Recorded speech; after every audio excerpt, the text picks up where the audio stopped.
The breakout of riots in Minneapolis, Minnesota was a powder keg long in the making. The evidence for pre-planning and setting up a situation for a disaster is overwhelming. What you are about to see is part of a 2-year undercover investigation into the leftist radicalization embedded within the climate justice movements, one in particular, the Sunrise Movement.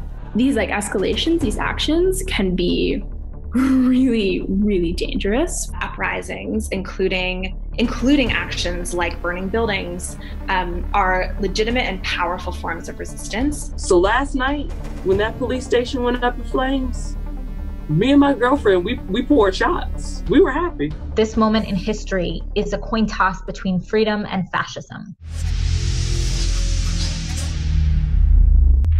In this first video, we are going to show you how the Sunrise Movement played an instrumental role in carrying out mayhem in the name of bringing about the Green New Deal. We have sources within these groups to get to the bottom of where all of this leftist radicalization is coming from and what their end game is. And any politician must back a Green New Deal or make way for the leadership who will. We have their plans, manuals, intercepted communications, and have recordings of their Zoom chats. The reason why the screens of these people in the Zoom are blurred is because they are minors. What we didn't expect to find were organizers radicalizing middle school and high school aged children, teaching them military tactics and preparation for high-risk actions.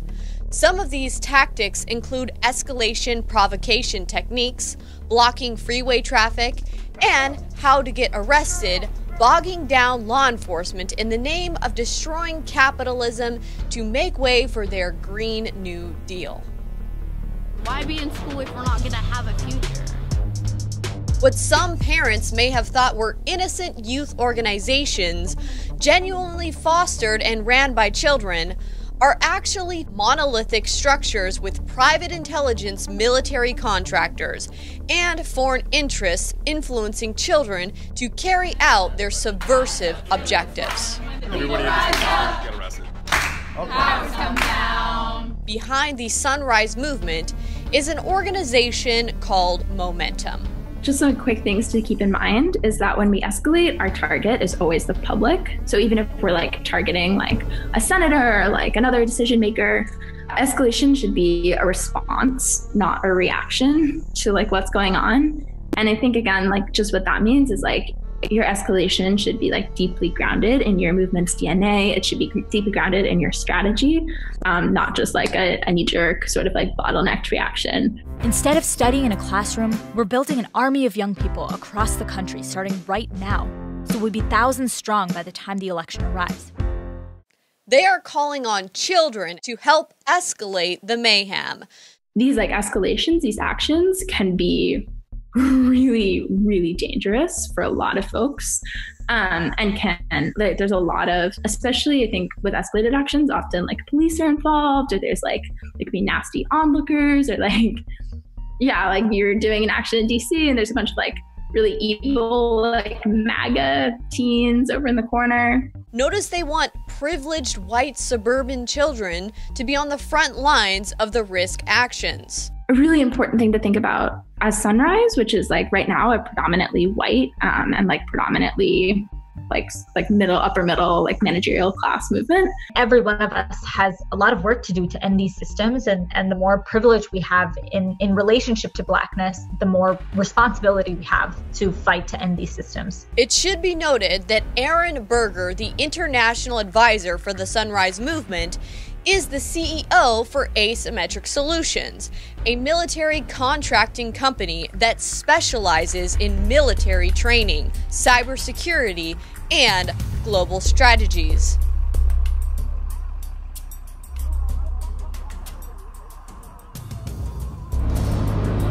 What's going on? Get girl! I will kill everybody here! Get down!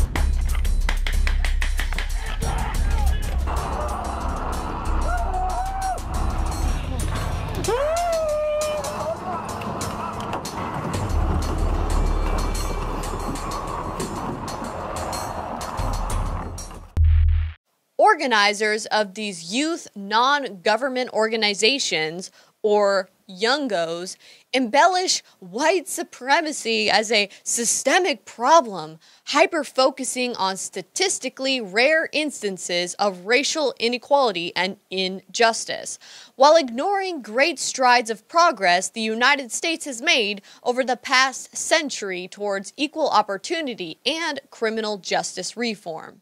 Do you think that race plays a part in wealth distribution, or either a mindset that you can't or cannot? Yeah. No. You don't? No, I don't. I don't. Hey, you and I, we're proof. Why would race have anything to do with it? A lot of white kids love rap. Yes. Explain that. What does that say to you? What's the message of it? What's the bigger picture of it? I thought that was clearly a message that there was no such thing as racism.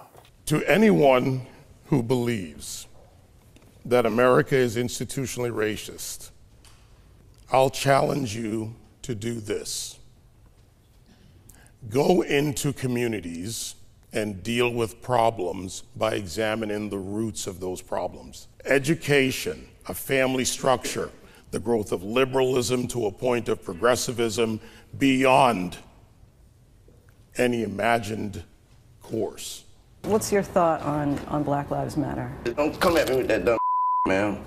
President Trump has done a lot that positively affected the black community, but you won't ever hear the mainstream media talking about that. Not all people who are locked up are individuals who don't deserve a second chance, and so this is about second chances and giving people opportunity. The White House is championing a criminal justice reform bill that would, among other things, implement sentencing reforms, create programs to help inmates thrive on the outside, and grant early release for completion of those programs. This council will coordinate efforts across the entire federal government to deliver jobs, investment, and growth to the communities that need it the most. The Green New Deal is not about climate change. It's about climate justice. Essentially, they're blaming climate change on white people. We won't have a Green New Deal that works for everyone unless we concurrently address the sickness that lies in the soul of America in things like white supremacy. The events that erupted in Minneapolis, Minnesota, were not a spontaneous reaction to the murder of George Floyd.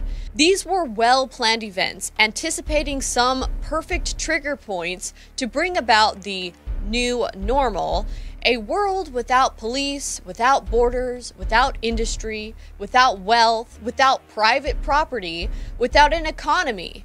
A world based on communist ideals embedded within the Green New Deal. Organizers on the ground need money right now. We gotta move that money to our comrades. However, in order to normalize policies set forth by the Green New Deal, crises have to be capitalized on to further their agenda while destroying the great accomplishments of civil rights movements of the past. The facts show that 50 years of epic civil rights battles for specific rights, and after 3 decades of changing social and political realities, a once oppressed people are no longer that.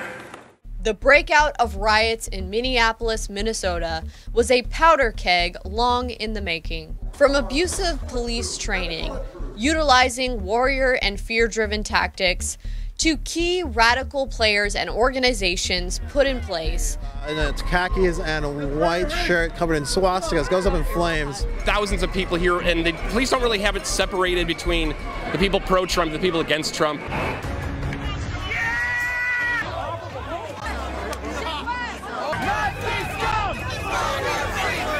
Trump supporters. This is Minneapolis, Minnesota. What led up to George Floyd's death was avoidable and unnecessary.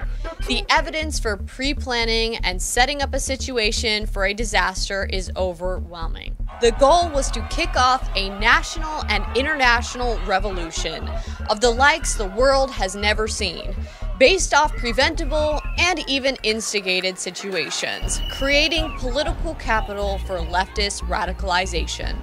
In 2017, the stage had been set. It needs to change now. It needs to start with each and every one of you.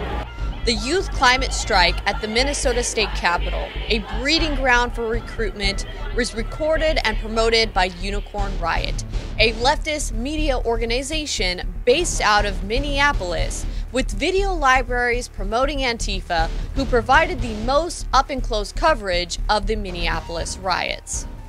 Less than 2 days after George Floyd's murder circulated on social media, the Sunrise Movement organizers are already calling their young members to action. We are currently witnessing, an uprising. I believe it's extremely important that we come together as a movement to look at the roots of this violence and resistance and what our work has to do with ending white supremacy. We are here to fight back collectively against that system. So Black organizers and multiracial groups of organizers in Minneapolis have been building power in the city for years now. And part of what they've been able to do with that power is to bring a lot of the city on their side. So not only does this organizer admit that the apparent chaos is organized and orchestrated, but suggested that setting buildings on fire is a legitimate form of resistance. What we are seeing is not just chaos, we're actually seeing resistance and organizing. And what we know is that uprisings, including actions like burning buildings, are legitimate and powerful forms of resistance and are resisting brutal and violent and dehumanizing systems like white supremacy. And that property is something that can be recovered. So behind this alleged climate change movement is the goal of abolishing law enforcement and no longer having police. These are organizations that have built strength and power over the past 6 years of the Black Lives Matter movement in Minneapolis, running strategic campaigns to defund the Minneapolis Police Department, oriented around a vision of the abolition of police. So the idea that we're actually fighting for a world without police. And these campaigns that folks are running are strategic and they're winnable. And we can make huge gains toward it in moments of uprisings like these. Notice they are segregationists, not much different from the white supremacists they point at as perpetuating systemic white supremacy. So we are going to head into breakout groups based on our racial identities. Yep, so white folks, you're gonna stay here. Just don't click anything, just hold tight. Black African-American folks, here's your link, and non-Black POC folks, here you go as well. Gabby's going to redrop in the chat the 4 groups that are on the front lines of this fight. Black Visions, Reclaim the Block, Louisville Community Bail Fund, and Dream Defenders. Wow, they were already in the works to get funds to rioters to help them mobilize and bail them out of jail. Keith Ellison, an Antifa-supporting Democrat, former representative and deputy chair of the Democrat National Convention, is the current Attorney General for the state of Minnesota. Ellison was in a position to push for criminal justice reform prior to George Floyd's murder. So why didn't he? Ilhan Omar, the radical progressive Minnesota representative whose district includes Minneapolis, was alleged to have been seen mingling with Antifa protesters at a Trump rally in Minnesota 7 months earlier with her married boyfriend, Tim Minette. Though the Democrat mayor demanded that brutal police tactics be restricted in Minneapolis, the tactics were allowed to continue. Notice the organizations and some of the most outspoken Democrats against President Trump actually facilitated, if not helped, in the pre-planning of these riots that uniquely happened in Democrat-controlled areas. Is it because they have Democrat attorney generals, DAs, mayors, governors, etc., all ready to let these rioters right back out of jail when they get caught?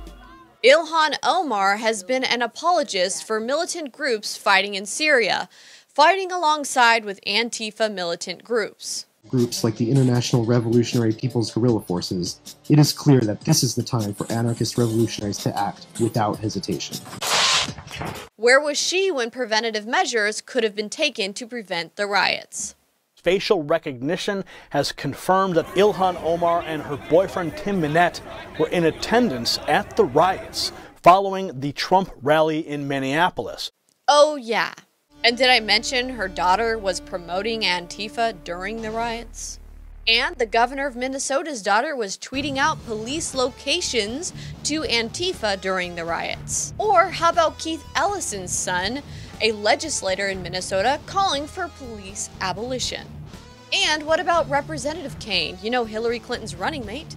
His son's involved with these Antifa groups as well. The person that we know inside sent off a bunch of their internal communiques to the DOJ, and then, interestingly, Discord put out a public statement saying they won't help aid terrorism and put out a warning. Then, on Twitter, we saw lots of these leftist, Black Lives Matter, and Sunrise Movement kids all saying, don't use Discord anymore, switch to Signal. It's also interesting that Jack Dorsey also at the exact prime moment put out a tweet saying everyone switch to Signal. 19 of our 30 endorsed candidates won their seats. And we endorsed and elected some amazing candidates, including Alexandria Ocasio-Cortez, Ilhan Omar, Ayanna Pressley, and Rashida Tlaib. The same Sunrise Movement organizers that helped get the squad into office also helped set the stage for the mass protests, burning of buildings, escalation of destruction in Minneapolis, and throughout the United States, using George Floyd's death as their trigger moment to launch their communist revolution. On June 1st, after days of riots, burning of businesses, many of which Black-owned, after killings and mob beatings on the street, AOC participated in a private Zoom conference with leadership from the Sunrise Movement, promoting more escalation. You know, there are folks that are dismayed at the violence and at the destruction. When we talk about police abolition, and people say that this is a radical demand, you know what police abolition looks like? It looks like a white, affluent suburb. And when it comes to environmental justice, it's the same thing. And so I just thank each and every one of you for leading that systemic change, for ushering that systemic change. Why did it take so long for the police to file charges and for the district attorney's office to move towards criminal prosecution? There was plenty of video evidence circulating on social media to justify immediate action by local law enforcement. Why? Is it because it allowed for more escalation and shift of blame towards the organizers' true goal, going after President Trump, his supporters, and the American justice system? Why was the graphic video of George Floyd allowed to circulate on social media without age restrictions? Many violent graphic videos and videos committing crimes and promoting criminal activity were allowed to circulate on social media. Why? This stirred the pot, invoking rage and racial division, sparking mayhem across the nation.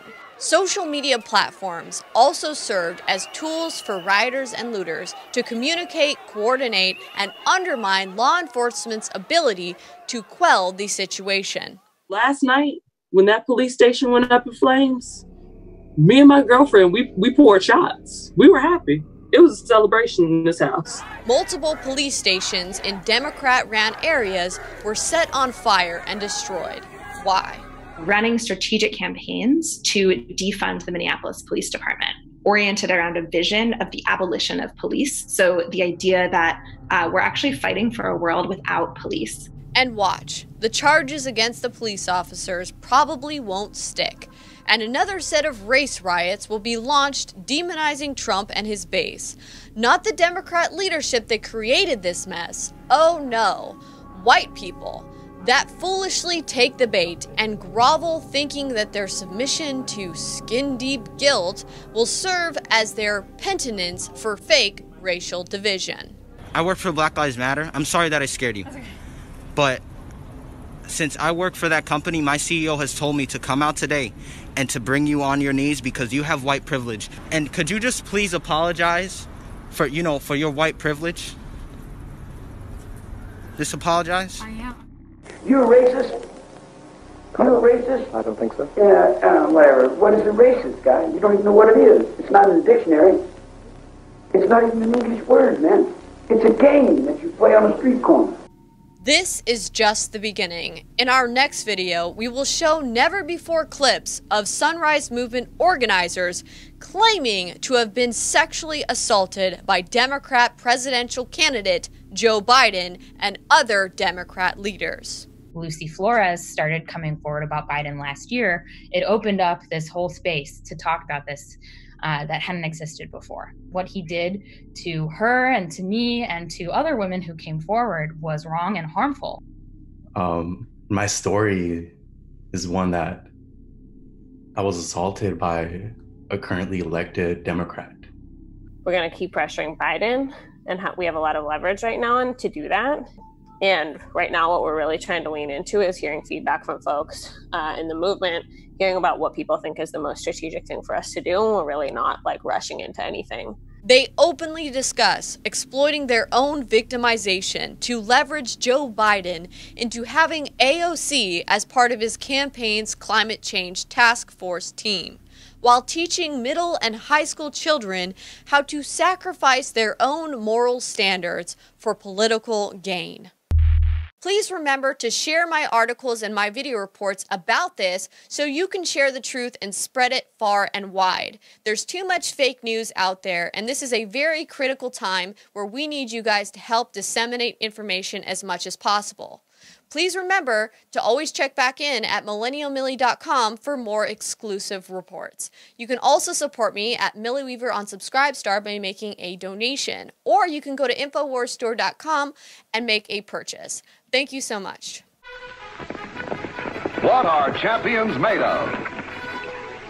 Here's a man who can show you.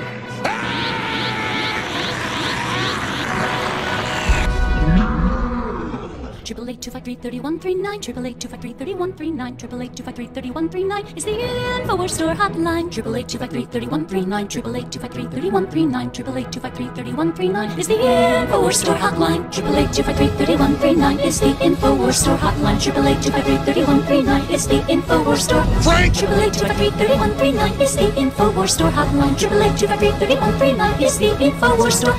InfoWarsStore.com is simply the best. InfoWarsStore.com beats out all the rest. 888-253-3139, 888-253-3139, 888-253-3139 is the InfoWars Store hotline. 888-253-3139, 888-253-3139, 888-253-3139. That's InfoWarsStore.com.